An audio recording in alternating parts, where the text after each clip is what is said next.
That's the representative of the International Red Cross, ICRC. For more on the renewed clashes in Sudan, we are joined in London. Hannah Ryder, CEO of the Development Reimagined, that's an Africa-led international development consultancy. Also in Beijing, we have Rong Ying, Vice President of the China Institute of International Studies. In our Beijing studio, Professor He Wenping, Director of the Institute for West Asian and African Studies of Chinese Academy of Social Sciences. Ladies and gentlemen, welcome to the program. Now, the situation in Sudan continues to escalate. How do you see the nature, Ms. Ryder, of this conflict? As a result of that, do you see a solution to peace? Look, fundamentally, if you take Sudan, which is ranked under 100 in the world for GDP, its entire economy is the size of Beijing. Fundamentally, this is a country which has suffered from sanctions. It has suffered from little change since the recent coups, and it's a fundamental lack of development, including in the context of major challenges like COVID-19, and of course more fuel and food price rises and inflation. So people are hungry, people want improvement, but obviously this is a situation which is also about leadership. And the leadership, it seems very unlikely that there's going to be a compromise, because these are two leaders who are really looking for a winner-takes-all situation. Right. So it's very difficult right now to see what the way through is. And even though, we talk about it on a humanitarian basis, fundamentally this needs to be solved in a long-term vision, a long-term way for the country, and that's just not clear right now. Mr. Rong, you've been observing, together with Professor He, of course, from China, the latest situation over there. Tell me more about your assessment, Mr. Rong, first, and then I go to Professor He. Well, I think the situation is indeed very dear and dangerous, and certainly there's no short and immediate solution to that. But the priority issue, the pressing issue, I think the most important issue is to find a way, effective way to address the humanitarian situation. I think there are efforts so far, even though not successful, to bring the warring parties to the understanding that they really need to respond to the request, to the demand, indeed, to provide some humanitarian corridor or way out, so that I think the international community, these organizations can find a way to take care of that. And that would prepare, I think, the ground, if possible, for the future efforts for mediation or resolution of this conflict. I see. Humanitarian corridor. Professor He, what is your suggestion, your assessment of the latest situation? Of course, right now, I fully agree. Humanitarian access should be guaranteed. But the question is how, because we witnessed after so many efforts put on those fighting parties by the international society, eventually saying 24 hours, the ceasefire can be offered. But even this 24 hours ceasefire has been broke again. We have seen the fighting going on. So I think the fundamental reason is those two fighting groups, they cannot reach the consensus. And also because they are, almost equal with each other. There's a weight, fighting capacity and, army and their capacity. So makes them couldn't saying, I'm under you and you are above me. So they think, fighting is the way to show their power and then to gain the more bargaining chips in the future negotiation table. Yes, Ms. Ryder, what we are seeing now is a huge fighting taking place in the urban area. Now, of course, that means severe casualties of the civilians, and we also heard some of the foreign residents being controlled by soldiers with arms. Later, of course, some of those have been putting into the safer ground. But having said that, though, at this point, humanitarian aid is crucial. Hospitals are running out of supplies. Doctors are suggesting they are on the verge of death at any moment. as we speak. So, Ms. Ryder, given the strength of African countries, trying at least to work together, is there some leverage African Union and also African counterparts could have for the country at this point? Well, as you know, the African Union and the IGAD, which is the Intergovernmental Authority on Development, have been trying to intervene. And this is a real test in a way for the African solutions to African problems kind of view that has been taken. And it's the right one, definitely. It's very important that those who understand what is the situation on the ground are the ones who are helping to mediate and trying to find a way forward. And again, the neighboring countries, Kenya and Ethiopia and others, of course, have an interest in peace, also because of refugee crises potentially as well. So there is an importance in trying to find a solution. But as I said, this is a really, really difficult one. The leaders do not have an interest in finding peace. And that's a fundamental problem.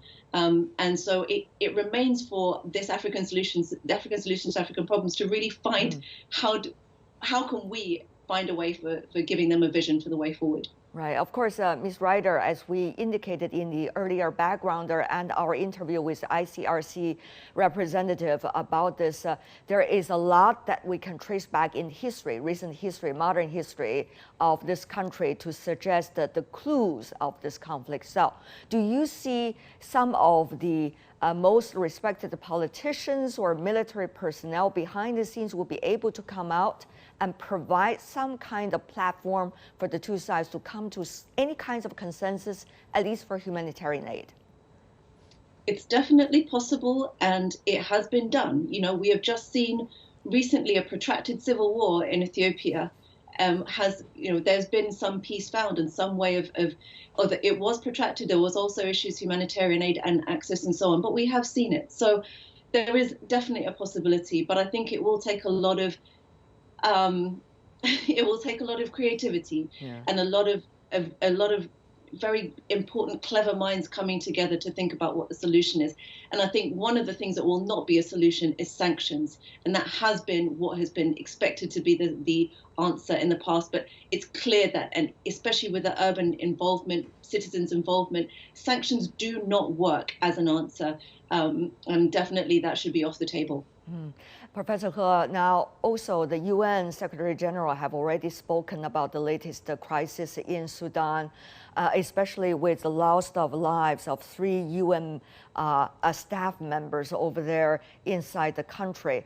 But what can the international community do at this point?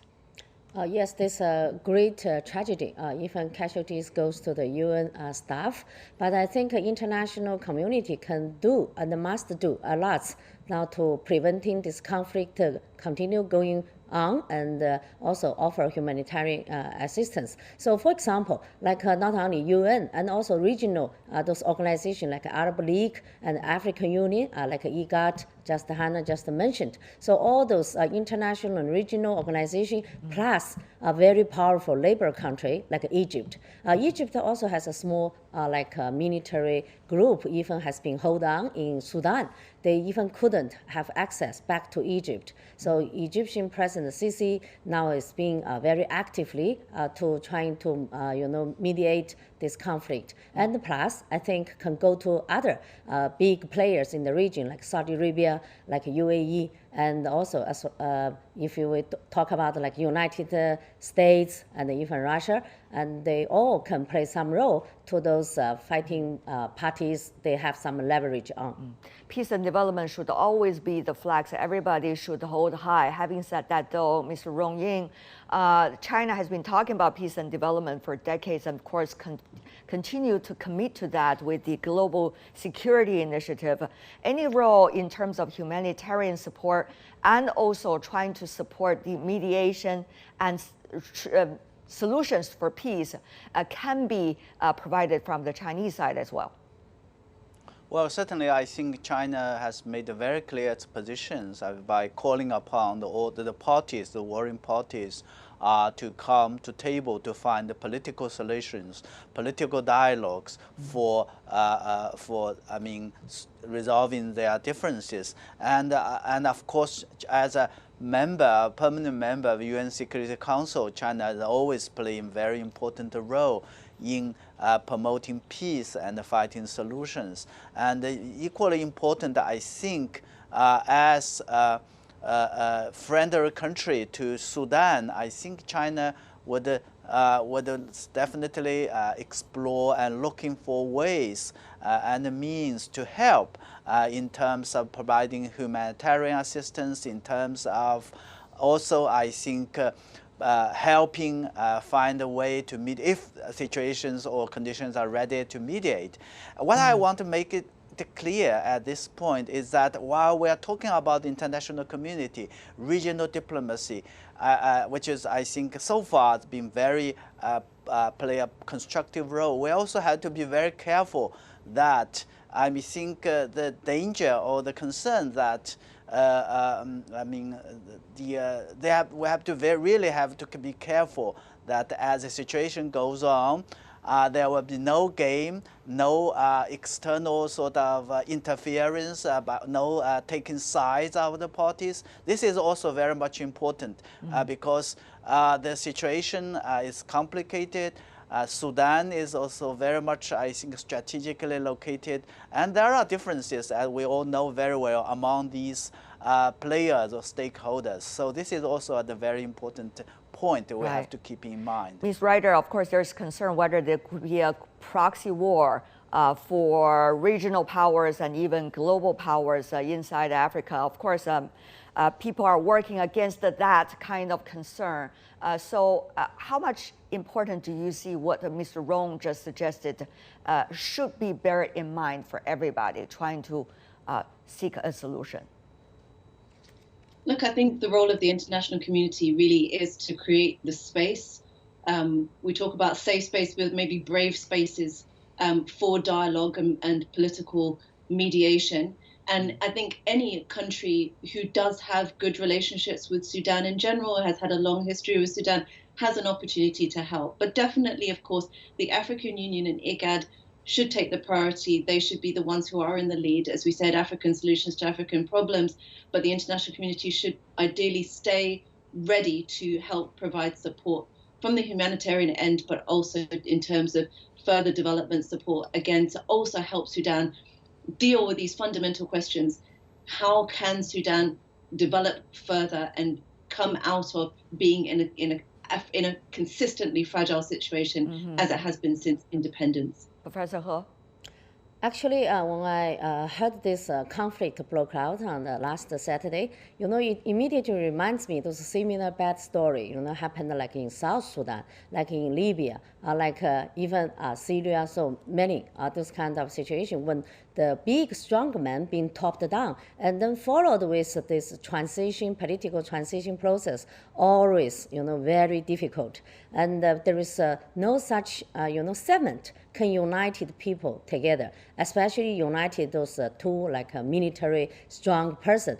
Normally, if they are equal, this capacity equal, this soldiers numbers, and then make it more difficult. Once cannot reach a conclusion, consensus about military integration, like this time in Sudan, and then quickly go back to the soldier and come up with the war. So this is not the right way to resolve Africans those political stability, political transition after those strong men are no longer there. So this is a challenge not only to Sudan, and used to be to South Sudan, and then to Libya. So we have seen many, but this is a common challenge. Africa, like Hannah said, need to find their own solution for all those problems. With the assistance, of course, responsible assistance from the others. Having said that, though, let me also ask about other kinds of crises. Some were worrying, at least at the very beginning of the conflict, of a spillover effect, so to speak, for example, to other regions just surrounding Sudan. Now, Ms. Ryder, how big a concern is that to you right now about that, and how to avoid that from happening? Because we all know it's going to be even bigger problem if it happened. definitely it is a major risk. And of course, the current conflict is really in urban areas right now, Khartoum and so on. But there is a risk that it will widen out much further. We've already, in your report, you were talking about Darfur as well.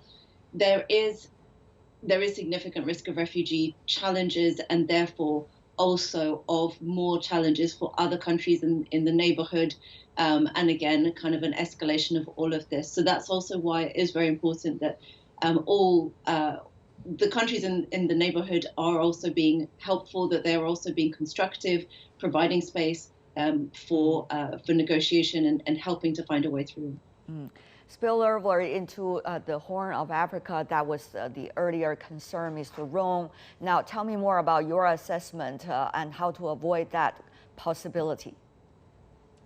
Well, certainly, I think yes. Mr. Rong, please. Okay. I'm saying that certainly I think it caused a lot of efforts jointly, collaboratively at the UN Security Council certainly would play a very important role. At the regional level, we have African Union, we have Arab League, we have other sub-regional organizations, IGAD and others. So if we could mobilize these efforts together and supporting and find a way to any possible or reasonable way to that, leaving aside the judgment of the system and others, I think that would be possibly the most practical way. As Professor He talked about, mentioned a bit earlier, I think we are looking at a very complicated, we're looking at a very volatile situation. Right. Let us put the priority first. Priority is stability, priority is peace. Yeah, of course, peace is priority, but humanitarian situation, I guess, is probably the emergency we need to handle right here. Professor He, refugee crisis, avoid that, so important. Otherwise, bigger humanitarian crisis. Yes, absolutely. Actually, all those humanitarian crises and all those military, fighting, escalation, they are intertwined with each other. Yeah, without a fundamental solution for those power sharing, like interest sharing, and then they will always come up with maybe another round of conflict. This kind of very bad situation has been repeated again and again in those African countries like South Sudan. Exactly happens like that way. After they got independence in the year 2011, quickly fell into the civil war between the president and deputy president, and also backed with their army and their ethnic group. Now, we only have about 1 minute left. I will give 20 seconds for everyone. Immediate crisis and also long-term fundamental issues need to be resolved. How and what is the best way, Ms. Ryder, at this moment? I'm a development specialist. My answer is think about a vision for development. Speak to both of the powers and others who have a potential interest in Sudan and in governing Sudan. About a vision for development. Right. The only way. Professor Rong? Well, I would say solidarity and the unity of the international community is the most important thing at this moment. Professor He? I think mentality change also matters a lot. Like cannot saying winners takes all and the losers, had nothing. So this mentality existing quite a lot in Africa's political affairs. Peace, stability, of course, is always the desire. However, how to get there, as reflected in the latest crisis in Sudan, is a big question mark for all of us. Thank you so much, Hannah Ryder, Rong Ying, He Wenping. Appreciate it. And that's all the time we have for today. If you'd like to know more, search World Insight or check out our YouTube channel. Follow us on Twitter, Facebook. I'm Tian Wei on behalf of my team. Thanks for watching, and I'll see you back here tomorrow. Bye.